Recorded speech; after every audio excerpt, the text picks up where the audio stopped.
Hi everybody, welcome back to Ultra Mad Glen, where we talk about all things long, I suppose.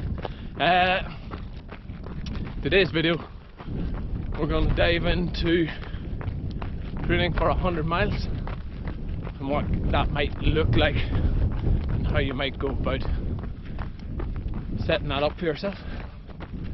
So, if we jump straight into it on, if you're watching this video, you've done your research. I'm going to assume you've either done 100 miles or you feel like you're ready to do 100 miles. So look, what's the first few things that you kind of need to look at or think on for taking on a 100 miler? Training program be kind of one of the first things, along with maybe whether or not you're going to be coached or uncoached. You're going to do it yourself. If you are going to be coached, obviously the benefits of that is your coach will be able to work one-on-one with you to build the correct and a specific training program for you and for your race. So look, if anybody needs any help with that, that's certainly something that I can help with. This is more a general overview just for the people that are gonna go it alone or maybe wanting to check just to make sure what the coach is saying is accurate or applies. How long should a training program last? Ideally, if the race date allows it, I usually like to go for a 30-week training program. Now, that obviously comes down to your starting point, your general fitness, and a few other things. But 30 weeks is what I kind of like to work off as a rule of thumb. What that 30 weeks looks like is 10 weeks of base training, where you're going out, you're laying your foundation for the upcoming phases. You are probably increasing the distance up gradually, keeping everything nice, super easy, making your body strong so you're not going to get any injuries whenever the volume and the intensity starts to rise. After your 10 weeks of base, you're going to end up going into your build phase, which pretty much as it sounds, you're starting to build, starting to crank up them kilometers, starting to crank up that consistency. You might even start adding 1 or 2 sessions a week of tempo, and then of course phase 3 is your peak phase. So you've got your good foundation done in your base, you've built a good solid 10 weeks of training, and the next you're into peaking for the race, where you start adding some more breakthrough sessions where you're really specific on what you're training for. So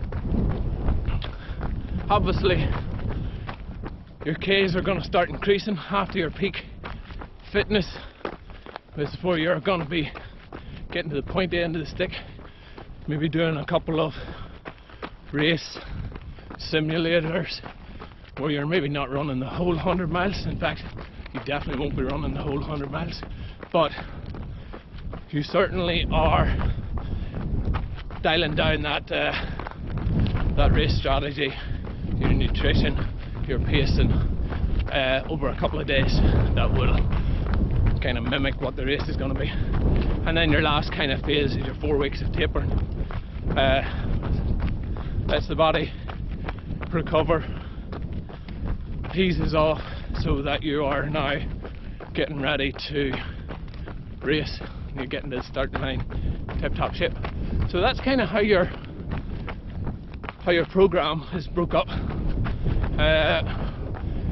Again, depending on what volume you've been running, your starting point will all dictate kind of what that looks like in them phases. And week to week, a lot of people ask me, how often do I need to be running? That has to start from how often you're running already. Ideally, I like to try to get to 6-7 days of running a week. I'm a firm believer in consistency is the key to a successful race. So quite often, if time allows it, I will have my runners training twice a day, just to keep that consistency and to spread the volume of the weekly hours. But certainly 6 days a week, if time restraints allow it, 7 with a rest day whenever the body requires it. I also like to go with 3 weeks of build, 1 easier week for recovery. It's just the way I kind of work. Certainly a lot of people are quite happy just building constantly, training constantly, and then easing back whenever they need it. Certainly something that I do myself as well.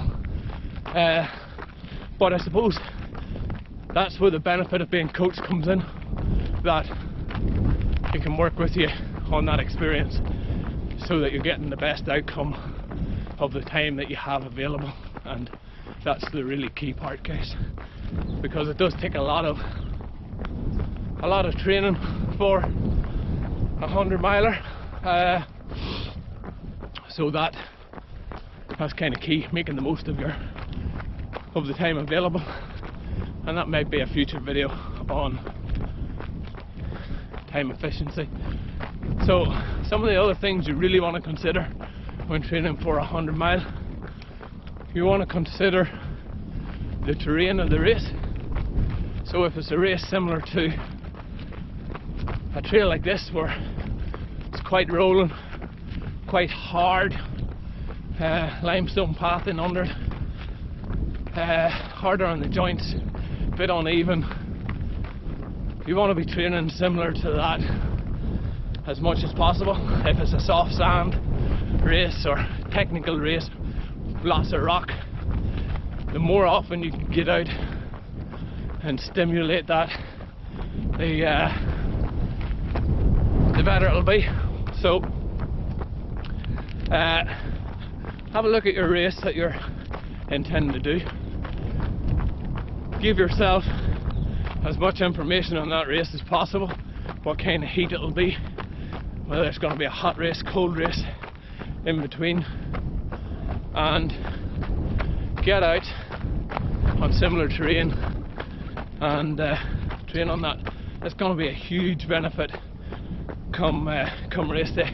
Now obviously you might be like myself and live in an area where there's only maybe 1 or 2 trails close by that don't mimic it. So when possible is the key. You should get out and run on similar type races or similar type terrain and course. So that's the kind of terrain. The other big thing that you really want to consider, and as I say, I will probably put out another video on this. There's certainly one that I'll link to. But your nutrition and your gear, you want to get them dialed in as early as possible when training for a 100-miler.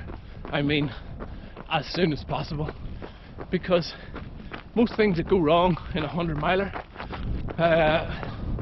come down to the majority of people are fit enough to do a 100-miler. They've done the training, they've done the preparation, they've checked out videos like these, so they're actually ready for the race. But a lot of things will go wrong with wrong gear, bad shape and bad footwear, GI issues with the wrong stomach, with their stomach due to nutrition issues. So the sooner you can dial them two things in, as well as your other training program, the more chance you're going to have of a very successful race. So hopefully that gives you a little insight into training for a 100 miler. As I say, always, if you need any further information, if you need a hand, you can always reach out, leave a comment below, get me on any of my other platforms, which the links are in the description, and I'll certainly do my best to answer all your questions. So look, hope you're having fun on the trails. Everybody that's subscribed out there, thank you so much for continuing to make the channel grow. If you're watching this and you haven't subscribed, you know what you should be doing. Hit that subscribe button, and if you like this video, please hit the like button, because that just allows everybody else to find this content that little bit easier. So thanks for watching. See you next time. Enjoy the trail.